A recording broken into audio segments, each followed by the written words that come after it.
Sa ating pagpapatuloy sa ating maturity calculation 2027, so base sa ating fixed rate na 7.03%, so nawain niyo akong nasundan, nasubaybayan at upang inyong ako'y maintindihan sa ating pag-share ng pagkakalculate ng ating dividend rate base sa ating contribution.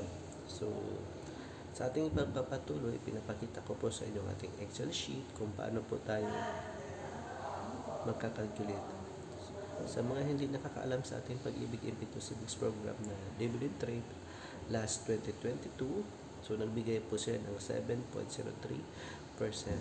This dividend rate is forecasting around March or April.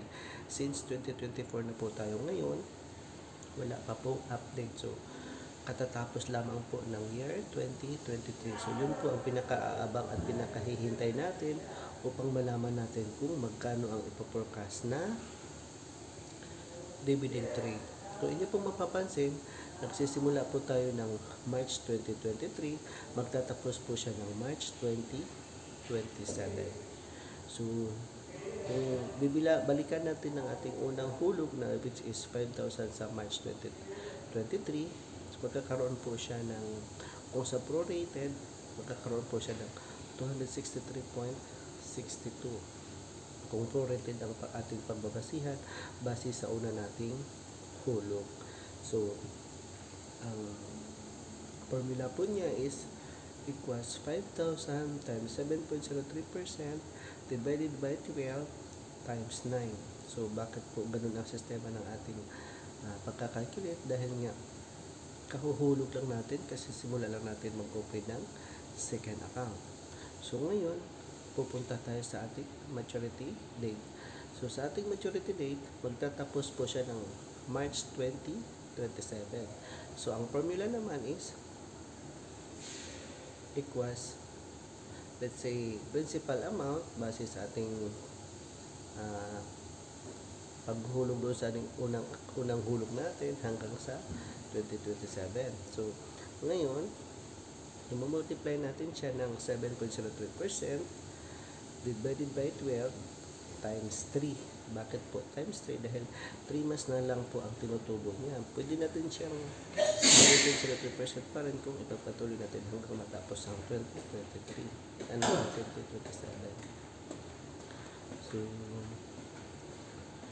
kung susundan natin, dahil nagkaroon na po tayo ng 4 na hulog sa 2023, although napo-focus lang po tayo sa ating unang hulog which is 5,000 noong March 2023. So ibig sabihin, ito na po yung ating kabuang maturity date. So dalawa po ang ating options. Meron po tayong 49,552.56. Kung halimbawa ipapatuloy natin ang buong taon ng 2027, meron po siyang 52,000 plus. Makakaroon po siya ng difference na 2,000 plus gawa ng hanggang March na lamang po ang ating calculation. So nawain niyo ako masundan, nawain niyo ako nasubaybayan, nawain niyo ako naintindihan, lalong-lalo na sa ating mga naghahanap ng extra income or passive income, lalong-lalo na sa ating mga OFW na nag-i-invest talaga or nag-iipon talaga sa kanilang Pag-ibig Impetus Savings Program. So ayan po ang difference, 2,567.53.